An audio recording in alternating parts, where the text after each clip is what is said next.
honestly, it's baking me crazy. I'm just saying I would be for it. I love bacon. I love breakfast meats. I do too, but not in my bedroom. But why not? The opportunity's there. You just wake up. Who has to go to brunch? You just wake up and have your bacon.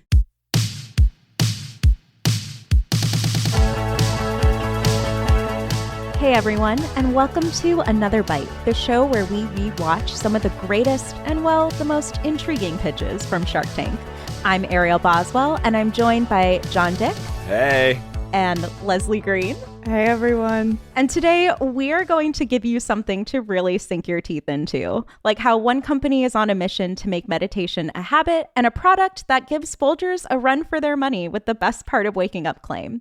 But first, a shocking invention that will spark a change in your habits. But before we get into all that, we got bills to pay. So, as they say, a word from our sponsor. You know it, we know it. Next year is creeping up quick. If you want to win inside your niche in 2024, you need tech that puts you in the pilot seat. The new HubSpot Sales Hub will help you close out the year strong and kickstart your success in 2024.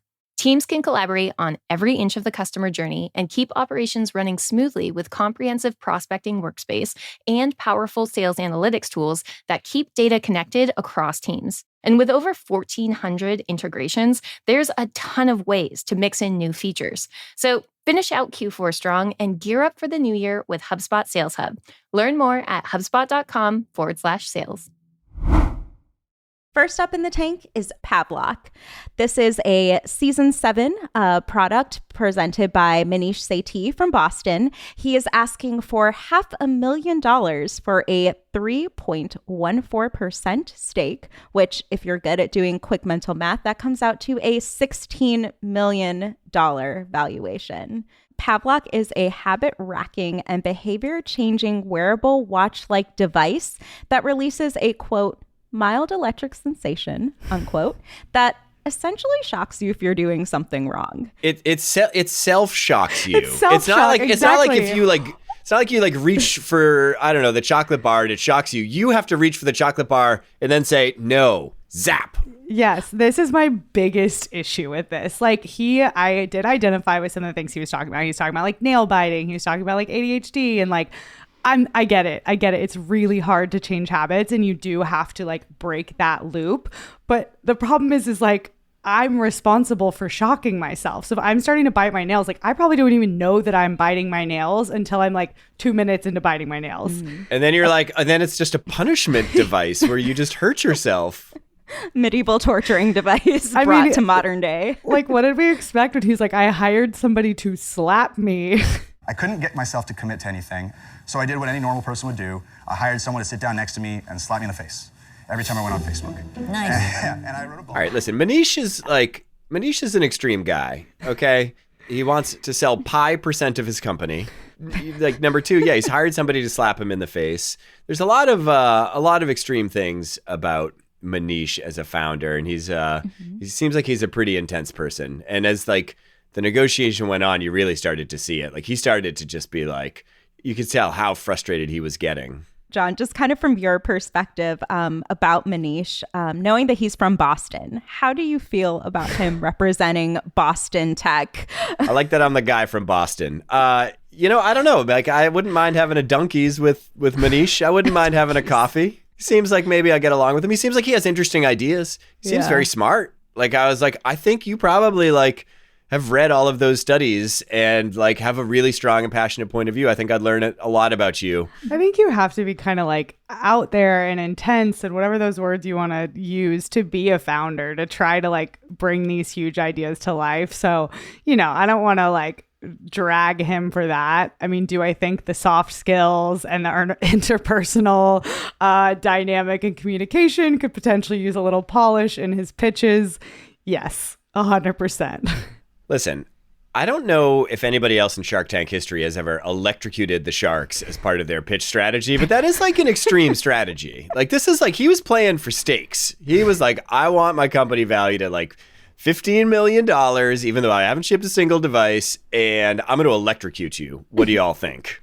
Yeah, he didn't really hesitate to turn up the notch, really, literally, on the device for the sharks. I think there were a few naughty words that were censored out from the sharks as so the extreme. intensity scaled. Yeah. It was interesting because I think, Mark brought up a good point saying, the one thing that kills tech products is hyperbole. So what did we think about his pitch, his studies, and kind of how the sharks reacted to it? I thought the extreme reaction was too much. I actually think maybe he's trying to pass off. He should have been more honest. And I get that. He was trying to talk a big game about aversion therapy and how it's proven to work. And this device could be a way to do that.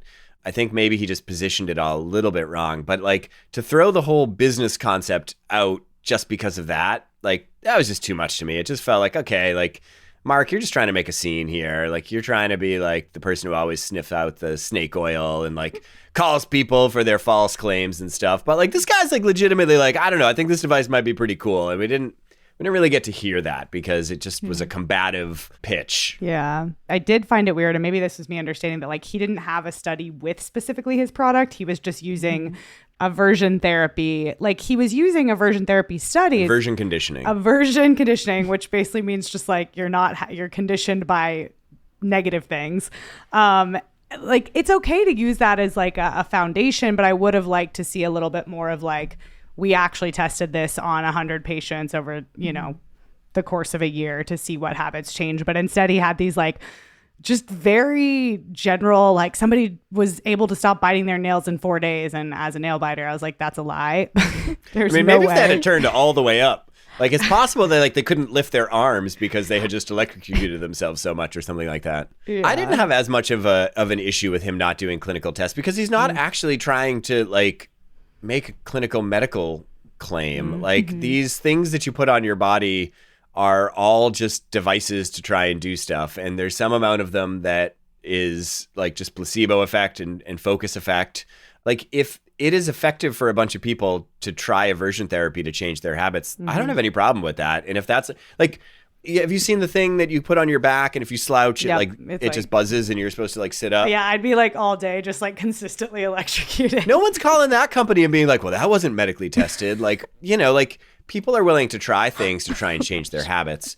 I will say, I don't know if I want to go down a path where I change my habits by electrocuting myself.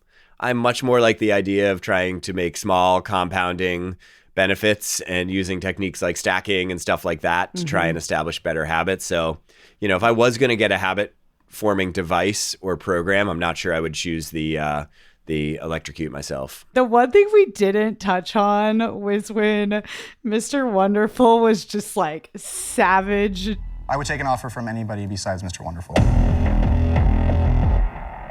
Manish, you're a get the out of here. Oh! I think Mr. Wonderful in my mind wins for setting some boundaries, knowing his worth. That moment for me was just like a lot of these episodes were a bit of a roller coaster. There was tears, there was screaming, there was cussing. But when Mr. Wonderful was just F you, I was yeah, you stick it to him. That's my winner. So what do we all think about if Pavlok is still a company?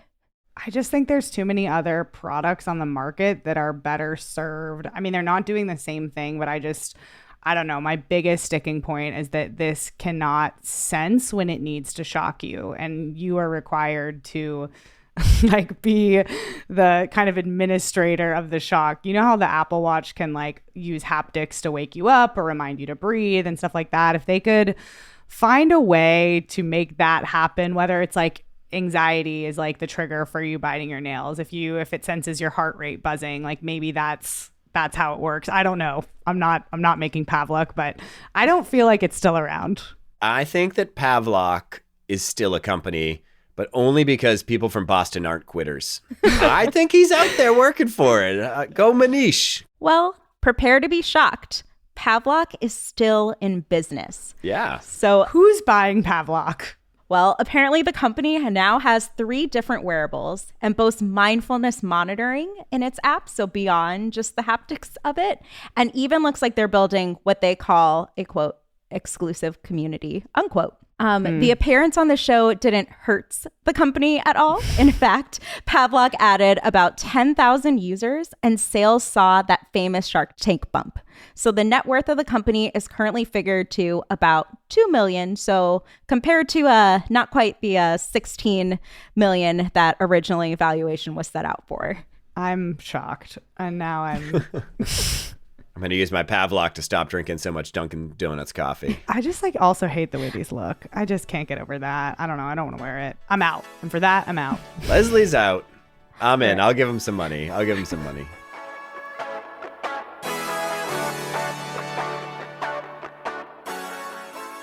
Next up in the tank is Simple Habit. Simple Habit was featured in the season 9 premiere back in 2017. We actually had a guest shark sit on the tank this episode, Sir Richard Branson, who is a British entrepreneur and billionaire. For those of you that may not be familiar, he's the owner of Virgin Records. I was so excited when I opened this episode and saw him there. What a jaunty fellow, whole different vibe in the Shark Tank. It really did. He was like, what's wrong with you people? I know. I think that British mentality, it's interesting to see compared to more like American investors. But for Simple Habit, we have Yuna Kim from San Francisco. Simple Habit is meditation made simple in 5 minutes. It's an app that curates thousands of mindfulness experts leading you through quick meditation on the go. Their main differentiator is that they utilize different voices as compared to other competitive products within the market. And this was another big ask. She was asking for $600,000 for a 5% stake, which is a $12 million valuation. I personally think that the meditation app space is a very, very interesting space. I used Calm for a long time. I've since dropped it, by the way. And actually, I was just, looking at a Morning Brew article that came out about this space that basically showed, since last July, which was July of 2021, user sessions of Calm are down about 27%, and for Headspace are down about 60%. So big decline recently in the category post-pandemic. But generally, I'm favorable to the concept. I don't love the brand Simple Habit, especially given the competitive space and what's strong, immediate reactions you have to Calm and Headspace. Simple Habit to me is it actually sounds like I don't want a habit, right? I'm trying to kick my habits. Yeah.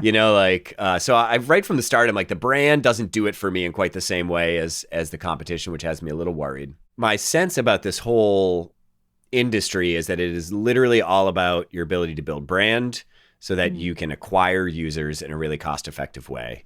I would imagine that the competition to acquire users into these apps is extremely high in direct response channels, and I just feel like they're immediately in a tough spot to do that. Yeah. I think it's also a lot about building the habit. I think about apps that have come into my life and have really stuck. Specifically, I think about Duolingo. And the only reason that Duolingo is stuck is because I've let it give me a million notifications to not lose my streak, not lose that. And so I think it's almost like you need a little bit of gamification to make the meditation a true deep habit, or that's the only thing that's worked for me. So what's interesting about Simple Habit was their business model. They said 20% of their net revenue goes back to teachers for using their voice, which I found really interesting. And the other point that Una brought up is that she already raised $2.8 million, and they had about $2 million of capital sitting in the bank, which I believe Mark raised up the question, why do you have so much capital sitting there? Why are you evaluating us for much lower? Which I think opened up a really good dialogue to kind of dive deeper there. But I thought that was very interesting. It's very rare that we see founders or entrepreneurs come on this show that already have that much runway that they're kind of just sitting on. Yeah. It's not surprising that she's already raised money. The challenge for her here is that she can't go any lower than her prior valuation. She's taken $2.8 million. And if she was to, for instance, take a deal that valued her company at a lower rate, what that would be called is a down round. And a down round essentially means that you are telling your prior investors that they overpaid for your shares, right? And that their shares are now actually worth less. So she just immediately had this like third rail of like, I can't go below a $12 million valuation because that's what I raised at before. So I'm just going to start there and any takers. And the truth is, like, none of the sharks are going to take on that because the business is not so impressive or so breakout or so unique that they would take just a small stake in that at that valuation. Like, they want businesses they can take a big stake in, that they can have a meaningful impact on that business within a relatively short period of time and see free cash flow returns from it. And so I think there's just like a fundamental mismatch there. So, Jon, what would you want to see or hear from Una that would make you want to like be more enticed to be in on this deal? Well, okay. So what she could have done is she could have said, I need to stay at this $12 million valuation. So what I'm going to do is I am going to give you essentially, we'll do a deal like that. But the thing I will throw in is I will throw in something like options or warrants or something where she could basically say, you have the ability as an investor. I'm going to give you this ability right now to buy future shares of the company at this value. So in the future, if it's really successful, there could be a dilution event that hurts the rest of the investors. But that's the benefit of getting you as a shark in here. And so there could have been some way she could have structured it. I'm kind of surprised she didn't have more recognition up front that it was impossible to get a deal done the way that she would want to get it done, and didn't think of a more creative solution like options or something like that. She could have proposed a loan and gone the path of saying, I want venture debt from one of you, and I'll take the cost of it because what I really want from you is I want your personality. I want you to be an influencer for the brand. Yeah, and I think she mentions that too. And it almost seems like Damon and Mark had a very interesting reaction when she said that I want the influencers, I want to have the connections. I think Mark even went so far as to call her a gold digger. But that's what she is. She's a gold digger. She's a gold digger. No, she's not a gold digger. Did you just call me a gold digger? Yes, a gold digger. Listen, that's not, you know what it is? There's so many people. To which Damon then went to say Una was potentially taking away opportunities from others. A very kind of intense reaction from those two sharks. I feel like it just opened up like a whole box of like a philosophical, like why people should or shouldn't come to Shark Tank, who deserves to be there, who doesn't. I don't know. I felt like they were unnecessarily down on her, and there's just no need for name calling. I find that really immature and upsetting. It was not my favorite moment in Shark Tank history. Yeah, I did not like that moment. It, to me, though, was a inappropriate manifestation of something we've seen with other pitches. Just this idea that actually the sharks are not Silicon Valley investors. And I don't think they look fondly upon a lot of Silicon Valley companies, right? Because I think that what they exist to do is give a couple $100,000 to someone who is trying to build a business that puts off profitability and cash and run a portfolio like that and leverage their networks and their relationships and their expertise and all that to do that. Most small businesses don't have access to unique funding from people with connections. Most small businesses have to take out loans. That is how they get the capital to grow their business. And I think it's pretty incredible that Shark Tank has created a forum to offer equity exchanges for funding businesses that would traditionally in the past be stuck going to banks for loans, and kind of being at the whim of if you don't already have free cash flow, a bank wouldn't give you that loan. Yeah, and that's such a good point too. I feel like that kind of perspective, I feel like when one or two sharks start thinking a certain way, it has that opportunity to influence the rest of the sharks.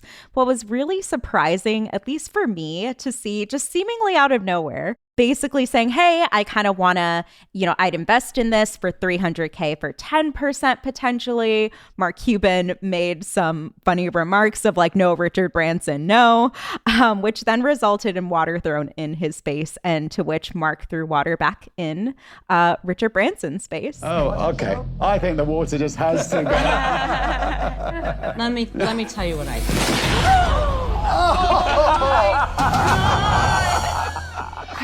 I don't know. I guess I expect a little better. I'm disappointed, as my parents would say. I mean, he did give him a warning, but Mark was just getting so riled up, and then water was thrown.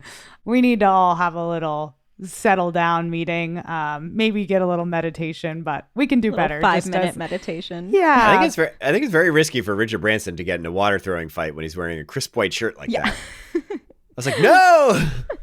Well, I feel like Robert brought us back on track. He joined in for Richard's offer of also offering $300K for another 10% equity. So now the offer was up to $600K for 20% equity, which is a pretty big jump from the original 5% that Una was asking for. It might actually be like a breach of fiduciary duty. If she took a down round and devalued her prior investors' shares, like, I think she would actually have to go back to all those investors and basically say, like, I'm going to make good with you. I'm going to basically reissue you a bunch of shares and give away much more of the company to get you whole. Or she might actually end up facing a lawsuit or something like that. Yeah, and I think Una recognized that when, Robert asked for a counter at 6% and she walked away and was like, nope, I'm good, no deal. So do we still think that Simple Habit is still a company from 2017 to today? I think they're very likely a company, but I would say that I wouldn't be shocked if they'd fallen into some niche and might be doing pretty well in that niche or something like that. But they certainly don't seem to have gotten the capital to deploy into like winning the mindshare game amongst Calm and Headspace, which are really the two front runners there. I think they're still around, but definitely not owning the space. Well, I want you both to take a deep breath in with me and a deep breath out. Despite not getting any deals during her pitch, Simple Habit is still around, so you both are correct. The company has a net worth of over $10 million in 2022. So while Una might have needed some meditation to calm herself after having Mark Cuban call her a gold digger, I'd say she's successfully shifted that mindset and has done pretty well for herself. Yeah. It looks like they've raised like $13 million from like pretty decent VC firms, which is the right place for her to go. I mean, again, if you're going to win in this game, which is super competitive user acquisition game, you need a ton of money so that you can go super hard at brand and super hard at paying to acquire users. It's good she went out to get some. I'm not sure she got enough money. I'm not sure she got enough traction fast enough.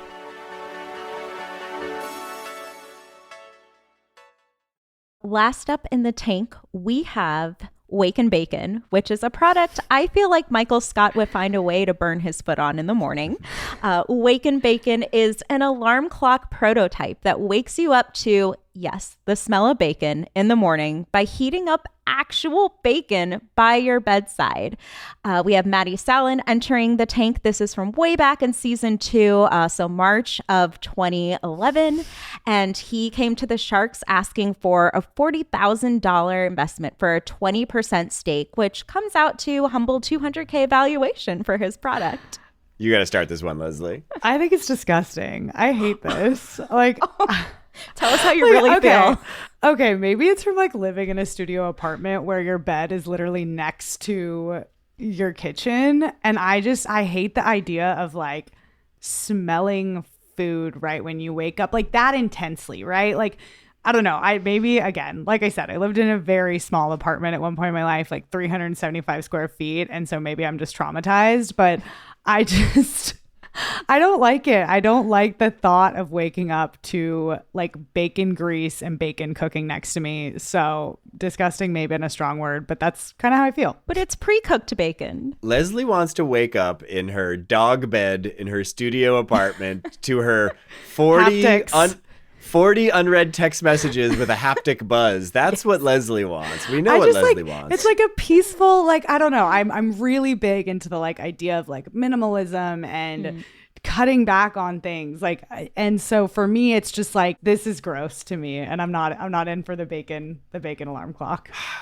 I'm so torn. I love the idea for what it's worth. This is the most torn I've ever been on a Shark Tank pitch in my entire life. I normally come in with such strong opinion. I'm just so torn. On the one hand, oh my gosh, I could just imagine myself enjoying that delicious bacon every morning, right out of the bed. On the other, I think my room would be absolutely filthy and disgusting. I think I would be embarrassed to bring other people into my home. I think that it would speak more about my slovenliness than anything I could say or do. So I'm just not sure I could ever actually get behind putting one in my bedroom.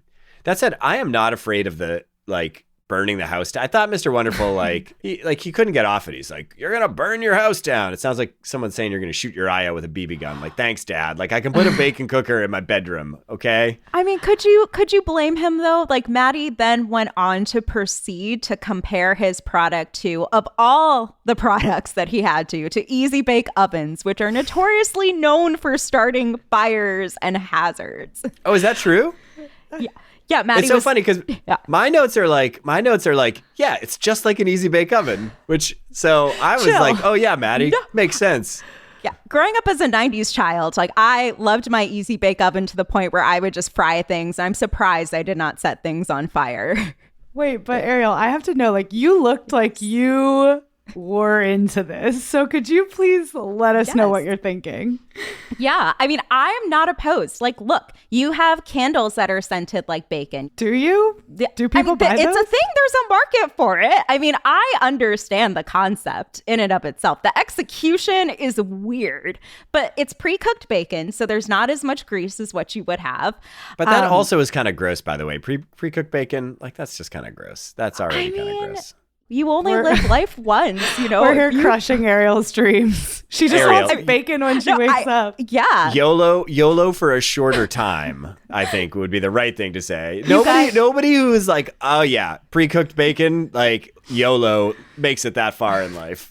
You guys, honestly, it's bacon me crazy. I'm just saying I would be for it. I love bacon. I love breakfast meats. I do too, but not in my bedroom. But why not? The opportunity's there. You just wake up. Who has to go to brunch? You just wake up and have your bacon. This is what I'm saying. This is why I'm so torn on it. On the one hand, I am living the best life I could ever possibly imagine for myself. And on the other, I am a disgusting human. And I just don't know which I want to be today, which is why I'm so stuck in the middle. Maybe you can move it between the bedroom and like the kitchen. And like, maybe if it's loud enough, like maybe that's the move. Maybe if you're comfortable being just like jolted awake, the alarm gets like an intense, like kind of sound, or like breakfast is ready and like tells you that it's time. And then you smell the bacon. Like I could see that, but waking up, rolling over, smelling bacon, turning my little piggy clock off, and then being like, let me just eat a piece of bacon is not working for me. But you have to consider the sample size of who he surveyed, right? He, at the time, Matty was, he was an instructor, I believe. So he surveyed college students. So I feel like if we think back to our college days, it does skew a little bit in support of the product. But I do feel like, you know, if I was a college kid and I had something right by my bed that made breakfast for me and I didn't have to go to the like cafeteria hall to get it, like I'd all be for it. I think the truth is, I think the primary, Ariel, I love you coming out strong for this, by the way. Thank you. I think the primary demographic for this is male. I would just get that out there. Maybe I'm wrong about that. And I think that you could draw a curve. I think you could draw a curve of when in a male's life they would be interested in this product. And basically, in the early days of college, there would be high interest. And then at some point, you would realize you are interested in bringing other human beings into your bedroom and into your bed. And you suddenly would realize, I do not want a greasy bacon cooker next to my bed. And it would drop. And I think it would stay down for quite some time. And then I think it would spike back up when you hit 40 or whatever and turn the corner. Yeah. Once you have kids and you just don't want to deal with making breakfast, mom is out on a business trip or she's like not available, take the kids to school. Like, yeah. What I think was also interesting about the pitch specifically for Wake and Bacon was just how honest Matty was, like brutally honest. I think it was Kevin that was asking like, hey, do you have any projections? What are you forecasting out to be? And he was just like, I don't. Man, let me see if I get this right. This is a novelty item. Yes. You think you can sell how many units? I'm not sure. I don't have a projection of how many units I could sell. It's like I have this wooden box and a lot of internet traffic. Right. I need $40,000. Can somebody help me? I wanted to know when he was like, we went viral. Like, I wanted to know in the context of that era what that meant. Yeah, that's a good I think point. it went viral on like Truth Social, you know, like. Oh no, stop.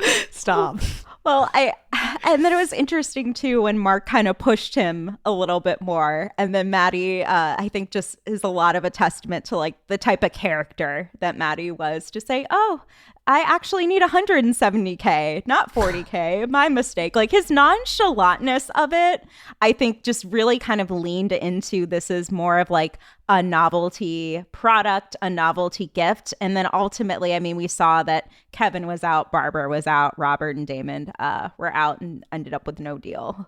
Yeah, Wake and Bacon is like a passion project, not a legitimate business, in my opinion.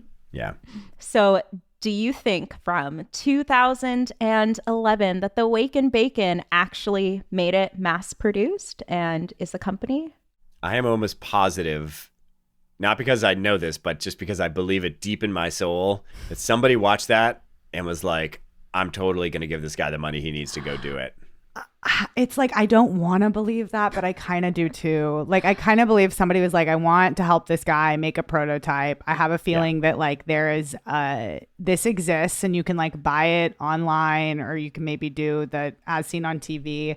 But there are probably people that's like, who feel as passionately as I do on the other end of the spectrum, who are willing to like do a like GoFundMe for the Wake and Bacon. Like that's probably what happened. They got it. I was gonna say Ariel's about to do a reveal where she turns her camera and we see like multiple Wake and Bacons next to each other. It was me all along. There's definitely like a Wake and Bacon Reddit thread where it's just like everybody pitch in $5 and then we can get this for real.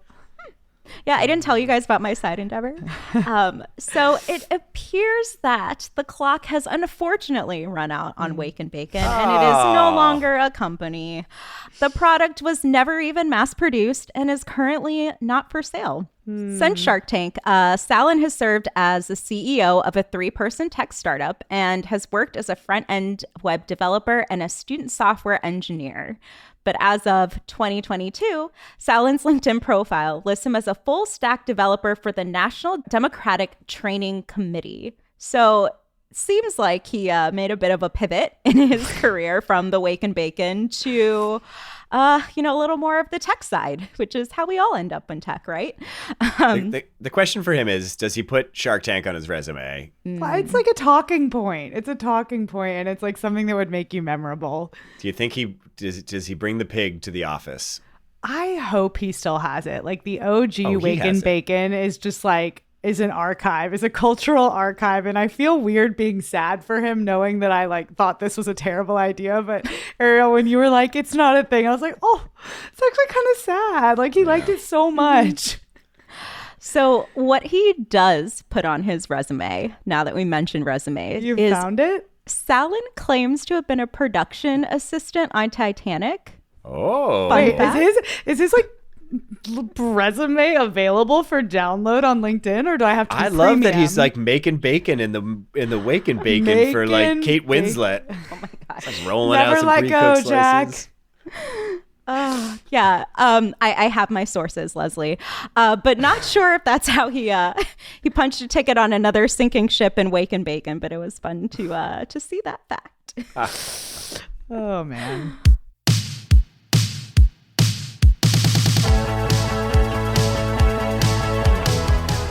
Today's episode is written and produced by Matthew Brown. If you like what you hear, even if you don't like what you hear, follow and subscribe to the show. But smashing that subscribe or follow button is really the most helpful thing a beautiful person like yourself can do for the show. Or send us free products. I mean, that's great. Also love a free trinket. Okay, we'll see you in the tank next week for another bite.